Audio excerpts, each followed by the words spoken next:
Palitas. Distribuição Sinapse. Escuridão, vento, turbilhão no mar, dilúvio, florestas em chamas, chuvas, raios no céu, terremotos, desmoronamento de montanhas e aterro de cidades. Ciclones que carregam água, galhos de árvores e homens pelo ar. Galhos com gente em cima, arrancados pelos ventos e misturados com o seu curso. Árvores rachadas, carregadas de gente, barcos despedaçados que se chocam contra os recifes.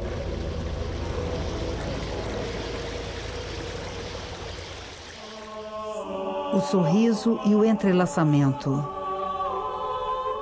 Santana, a Virgem e o Menino Jesus, cerca de 1500-1515. Leonardo da Vinci, 1452, Amboise, 1519. Museu do Louvre, Paris.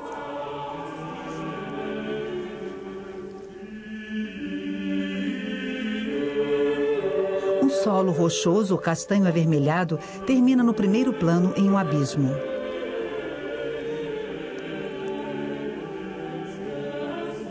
A paisagem exibe picos de montanhas, geleiras e vales para onde correm as águas.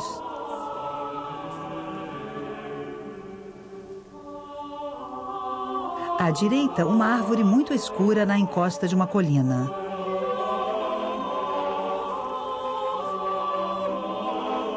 No centro, Santana. Seus cabelos estão penteados em tranças que formam uma coroa ao redor da cabeça e estão cobertas parcialmente por um véu de 2 folhos que pende sobre a testa. Ela mantém os olhos abaixados e sorri. A Virgem Maria está sentada em seus joelhos. Ela usa um vestido cor-de-rosa decotado e bufante, com mangas de musselina acinzentada e transparente. Seu braço esquerdo e suas pernas estão envoltas por um longo manto azul. Maria se inclina na direção do menino Jesus, uma criança de 2 ou 3 anos. Nu e de cabelo encaracolado, ele está transpondo com a perna um cordeiro que se empina. A força nasce por violência e morre de sua liberdade.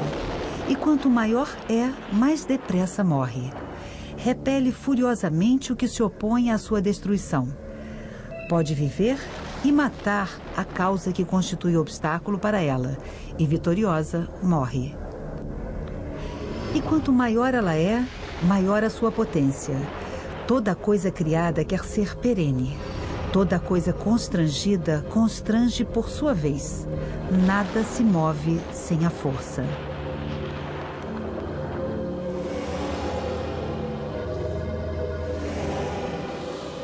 Leonardo começou a sua carreira de pintor por volta de 1472, no ateliê de Verrocchio, em Florença. Ele seria o autor do Anjo e das Paisagens no célebre Batismo de Cristo, de seu mestre. Na mesma época, ele pinta a Anunciação.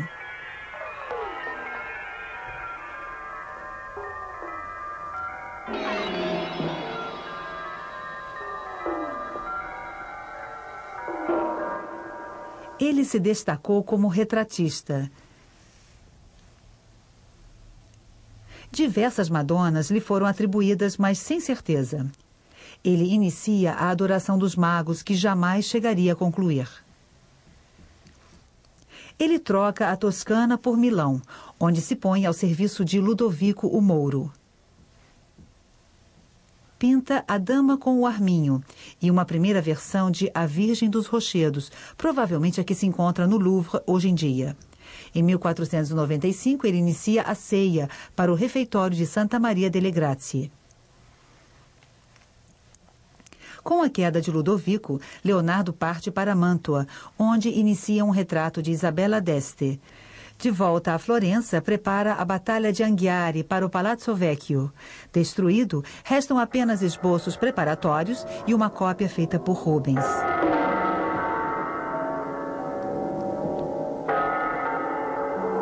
Leonardo começa a trabalhar sobre o tema de Santana. Ele pinta o retrato da Mona Lisa, mulher de um certo Francesco del Giocondo.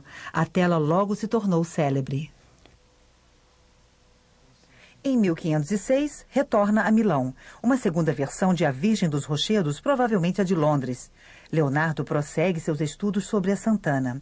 Em 1513, deixa Milão e oferece seus serviços a Juliano de Médici em Roma, dedicando-se a estudos técnicos.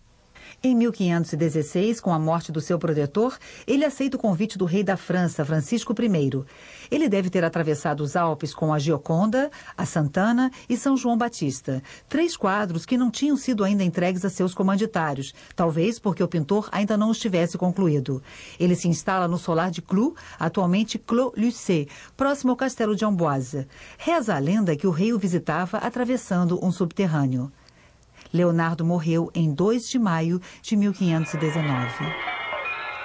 Seu assistente, Francesco Melzi, voltou para a Itália com as anotações do pintor, mais de 10.000 páginas de notas e desenhos, que testemunham uma imensa curiosidade enciclopédica. Os textos são escritos ao contrário, da direita para a esquerda. As páginas sobre pintura seriam reunidas em um tratado, o qual, a partir do século XVII, conheceria diversas edições. Adquirida provavelmente por Francisco I, La Gioconda permaneceu na França. Talvez Melzi tenha levado a Santana consigo para a Itália. Um século depois, nesse mesmo país, o quadro foi comprado pelo cardeal Richelieu. Colocado no grande gabinete do Palácio Cardeal, futuro Palácio Real, o quadro foi legado por Richelieu a Luís XIII. No reinado de Ana da Áustria, ele se encontra nos aposentos da rainha, em Fontainebleau. Posteriormente, fez parte da coleção de Luís XIV em Versalhes. Finalmente, entra no Louvre em 1801. Os antigos chamaram o homem de microcosmo. E a fórmula foi bem achada, porque o homem é composto de terra, água, ar e fogo. E porque o corpo do mundo é análogo. Assim como o homem tem ossos, suporte e estrutura da carne, o mundo tem rochedos como suporte da terra.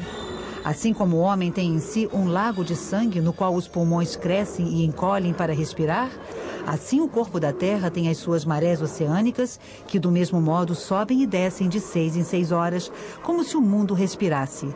Se as veias partem desse lago de sangue ramificando-se no corpo humano, do mesmo modo o oceano preenche o corpo da terra com uma infinidade de veias de água. Antes de pintar um quadro, Leonardo preparava um cartão. Uma primeira versão do tema de Santana, a da National Gallery em Londres, é um desenho a carvão com realces em pastel.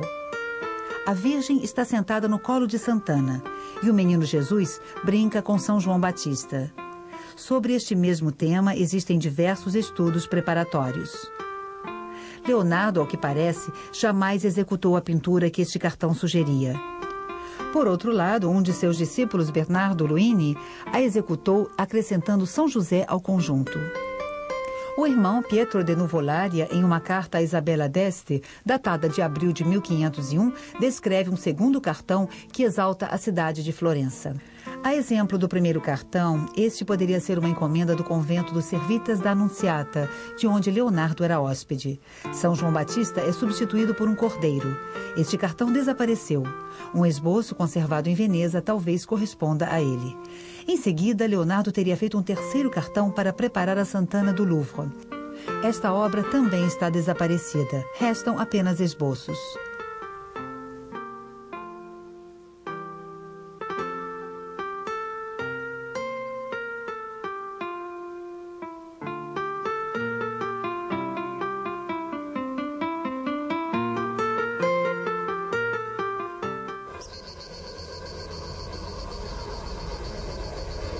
A pintura se aplica a todas as funções do olho, que são em número de 10.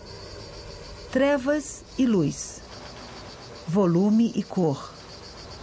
Figura e colocação. Distância e proximidade. Movimento e repouso. O painel mede 1,12 m de largura por 1,60 m de altura. Ele é composto de 4 tábuas de álamo da Itália de 3 centímetros de espessura, coladas e cavilhadas, reforçadas posteriormente por 2 travessas de madeira de abeto. Em uma época passada, o painel foi aumentado. 2 tiras de 8 a 10 centímetros foram colocadas de cada lado. Posteriormente, foram pintadas de modo a ampliar a composição.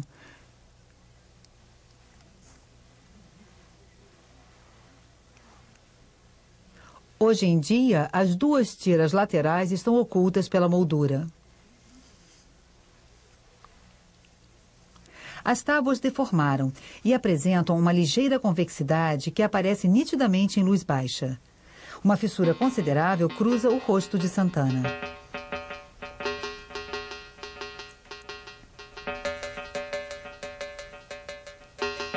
A Adoração dos Magos, ou São Jerônimo, quadros inacabados, mostram a primeira etapa das pinturas de Leonardo. Em um fundo claro ou avermelhado, o pintor faz um desenho muito detalhado e depois posiciona um modelo monocromático. Em Santana, o desenho transparece sob as zonas claras. A camada de pintura é extremamente fina. As técnicas empregadas por Leonardo não são conhecidas com detalhes. Sabe-se apenas que ele demorava muito tempo para pintar seus quadros, 10 anos talvez para realizar a Santana, cujos detalhes permaneceram inacabados. Na verdade, a teoria habita na inteligência, mas a prática se encontra nas mãos. E é por isso que Leonardo da Vinci, de inteligência suprema, não se contentava jamais com o que fazia e concluía pouquíssimas coisas. Muitas vezes, revelava o motivo. Sua mão não chegava à altura de sua inteligência. O rosto da Gioconda mostra uma rede significativa de rachaduras que não encontramos em suas mãos. Sinal de que o pintor utilizou nessas duas regiões ligantes diferentes. Do mesmo modo, o rosto da Santana permanece bem liso, marcado apenas por uma fissuração bem fina, que corresponde à tensão da madeira, ao passo que o do Menino Jesus exibe toda uma rede de rachaduras, devido, ao que tudo indica, às diferenças de secagem entre as camadas consecutivas. Muito admirado, o quadro foi restaurado diversas vezes e mostra inúmeros repintes antigos, a óleo ou a têmpera, bem visíveis a olho nu. E mais ainda em fotografia ultravioleta, em que eles se revelam na forma de manchas escuras. Os vernizes antigos escureceram de forma não uniforme e obscureceram os fundos azulados e as carnações dos personagens. Para obter uma bela cor verde, pegue o verde e misture-o com betume. Assim obterá as sombras mais escuras. Depois, para os verdes mais claros, misture o verde e o ocre. E para os verdes mais claros ainda, verde e amarelo. Para o brilho, coloque amarelo puro. Posteriormente, utilize o verde e açafrão da Índia juntos e encubra tudo.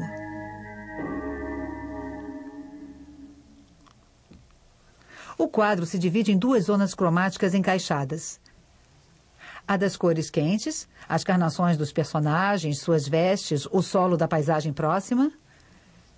A das cores frias, o céu, as montanhas, a água, o manto da Virgem. A gama cromática é restrita. Cores frias, carnações e cores quentes formam sistemas limitados, porém rigorosos.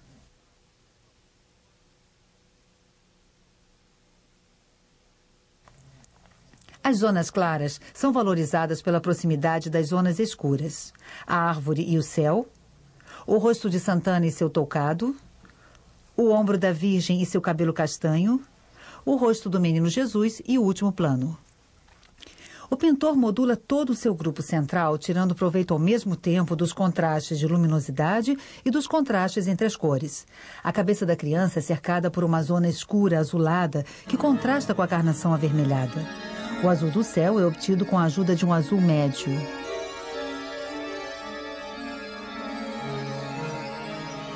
As carnações dos personagens pelo clareamento do vermelho.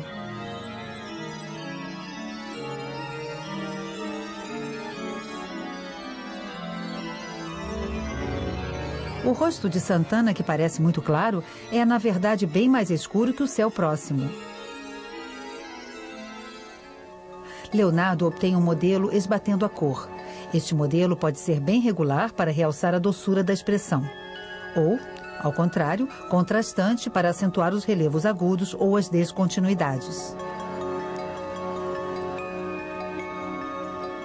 É um traço maravilhoso de seu gênio.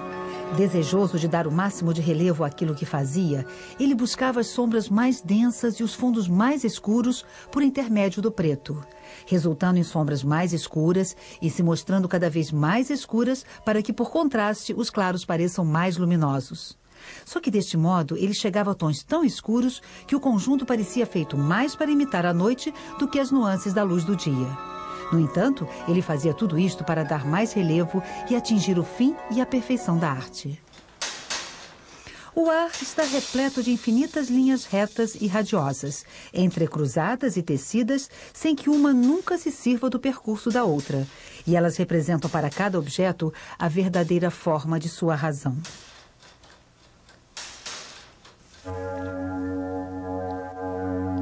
No plano do quadro, o grupo delimita uma superfície triangular. Porém, no volume sugerido, ele forma em vez disso uma pirâmide, figura pela qual Leonardo tem predileção especial. Ao passar do cartão de Londres para o quadro do Louvre, o pintor acentuou consideravelmente esse efeito triangular. O rosto de Santana ocupa o vértice. Um eixo vertical é marcado por sua cabeça e seu pé esquerdo. O deslocamento lateral do Menino Jesus leva ao de Maria e torna assim o grupo ainda mais compacto. Olhares e gestos dos personagens polarizam toda a ação para a direita. O grupo parece em um equilíbrio instável em torno do eixo representado por Santana. Acredita-se ser possível identificar várias elipses ou vários círculos no emaranhado de formas. O olho tem dificuldade em delimitar os personagens, cujos membros parecem permutáveis. Os ombros de Maria e de Santana se confundem. O braço da Virgem poderia muito bem pertencer a Santana. Suas pernas podem se confundir. Do mesmo modo, a pata do cordeiro está em continuidade com a coxa do Menino Jesus. Entre o momento em que Leonardo executa seu cartão e aquele no qual ele pinta o quadro, outros pintores abordaram o mesmo problema formal. Em seu Tondodone, Michelangelo localiza a Sagrada Família em um círculo e cria um emaranhado restrito de formas em movimento. Em seu A Madonna com o Cordeiro, Rafael exprimiu a torção das figuras em proveito do fato pitoresco que cerca o Cordeiro. Leonardo, preocupado com a originalidade, encontraria uma outra solução. Posteriormente, muitos outros pintores o imitariam.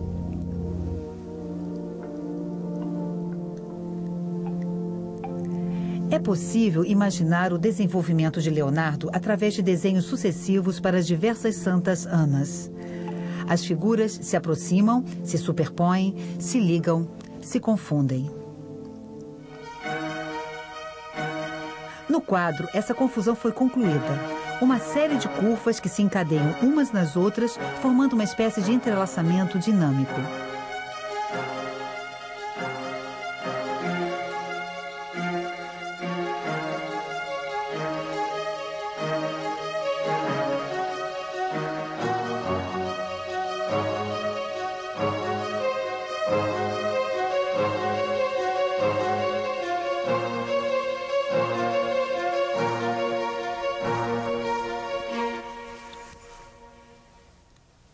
Há numerosas correspondências entre as formas e as texturas. As dobras das vestes e as dobras das montanhas. O volume do rosto de Santana e o volume da montanha. Estratificações dos rochedos e dobras dos tecidos. Os cachos do Menino Jesus ou do pelo do Cordeiro, as tranças de Santana, os festões que as rodeiam, os cachos da Virgem, os plissados do seu vestido, repetem em menor escala o entrelaçamento geral das formas, tema central de Leonardo da Vinci.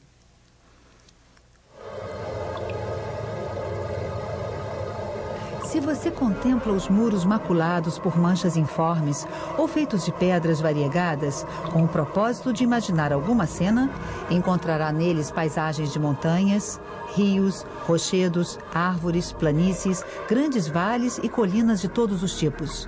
Poderá ver neles também batalhas, figuras com gestos vivos, rostos, roupas estranhas e uma infinidade de coisas que poderá recolocar de uma forma nítida e completar. As manchas coloridas dos muros são como o carrilhão dos sinos. Em suas batidas, encontrará todos os sons e as palavras que quiser imaginar.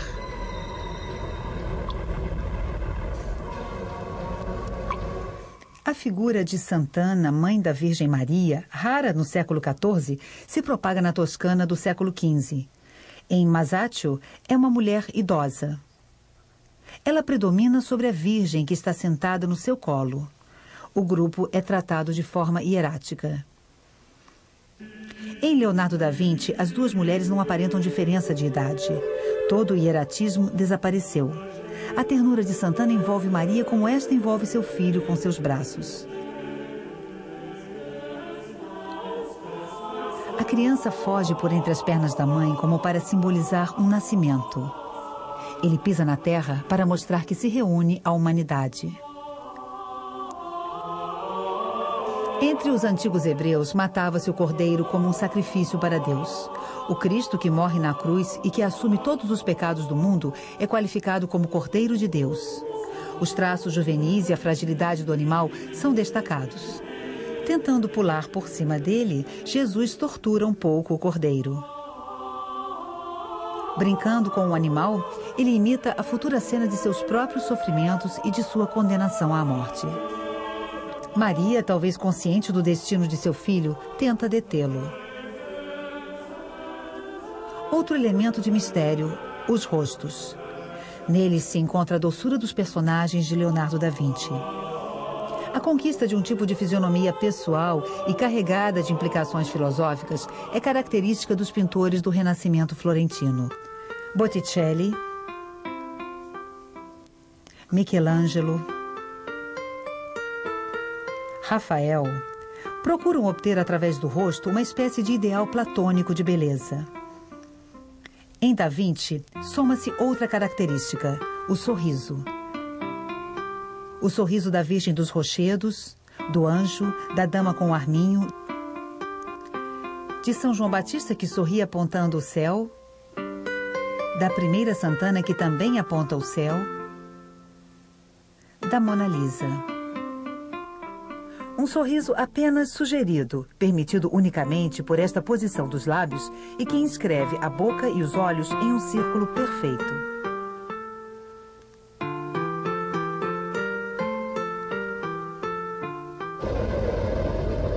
Da Vinci passou a vida inteira preocupado com as montanhas, suas dobras, suas camadas geológicas, os fósseis marinhos encontrados nelas, os rios, os fenômenos atmosféricos. A paisagem de montanhas altas, longínquas e azuladas é deserta, unicamente mineral, que jorra águas que parecem correr como se tivesse ocorrido um dilúvio telúrico. A paisagem da Gioconda exibe as mesmas montanhas distantes, azuladas e misteriosas. Na Virgem dos Rochedos, o cenário mineral se torna ainda mais fantástico, com uma caverna de formas estranhas e, em primeiro plano, uma espécie de abismo. O abismo, presente também na Santana, separa o observador da cena. Ele dá início a uma curva que se encontra no último plano, e a paisagem parece repetir também a linha serpentinada em um gigantesco entrelaçamento cósmico. Pareço, portanto, ter sido destinado a escrever a respeito do milhafre, pois, numa das minhas primeiras recordações de infância, parece-me que quando estava no berço, um milhafre se aproximou e abriu-me a boca com sua cauda, e com ela fustigou-me os lábios várias vezes. A partir do sonho do milhafre, Sigmund Freud tenta, em 1910, uma análise do quadro, um sonho de infância de Leonardo da Vinci. Baseando-se em uma tradução mal feita, Freud toma o milhafre por um abutre. Ele destaca que o animal era uma divindade maternal entre os antigos egípcios. Da Vinci, filho bastardo de um notário toscano, teve duas mães, a verdadeira e a mãe adotiva, donde, segundo Freud, a reunião das duas figuras maternas em um único corpo. O sorriso enigmático que aparece em todos os personagens seria o sorriso maternal sublimado. Um discípulo de Freud, Oskar Pfister, descobre alguns anos mais tarde a silhueta de uma ave nos contornos e nas dobras do manto azul da Virgem. O rabo do pássaro entraria em contato com a boca da criança. Alguns veem o rosto de um homem afogado flutuando na água. Na gruta da Virgem dos Rochedos, outros veem uma mão levantada em frente a um rosto humano. O autor repara no contorno das pedras colocadas ao pé de Santana. Muito trabalhada, uma dentre elas, uma espécie de ágata, evocaria a forma de um feto. Tanto as interpretações como as críticas podem ser defendidas a partir das anotações do próprio Da Vinci. Quase sempre, o pintor se mostra inimigo de todo o esoterismo e preocupado, sobretudo, com a observação e a experimentação científica. Entretanto, às vezes, ele é fascinado por imagens fantásticas e valoriza as profecias, as deformações caricaturais, as anamorfoses.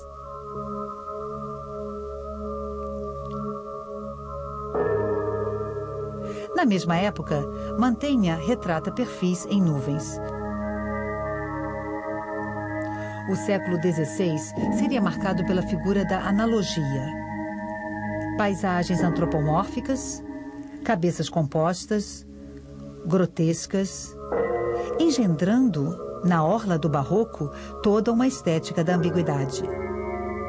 Esta magia natural, nascida da busca das analogias, perpetuou-se até a nossa época, através das anamorfoses, ilusões de ótica ou mesmo adivinhações infantis.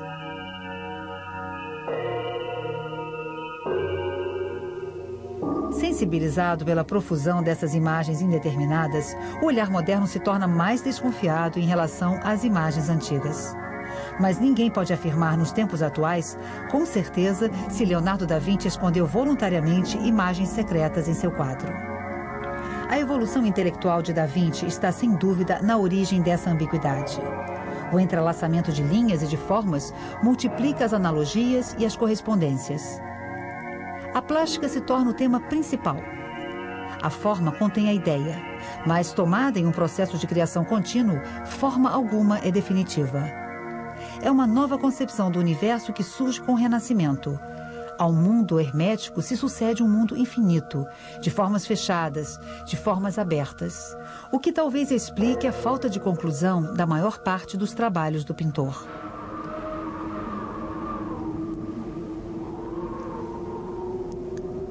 Impelido pela minha ávida vontade, desejoso de ver a grande abundância de formas variadas e estranhas feitas pela engenhosa natureza, andando à roda um pouco entre os rochedos sombrios, cheguei à entrada de uma grande caverna.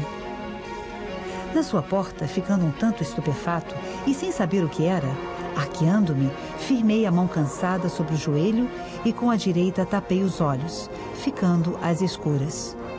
E muitas vezes me abaixei aqui e ali para ver se avistava alguma coisa, mas era impedido pela escuridão que havia lá dentro. Estando um pouco ali, dois sentimentos me sobressaltaram: medo e desejo. Medo pela ameaçadora e escura caverna. Desejo de ver se lá dentro havia algo extraordinário.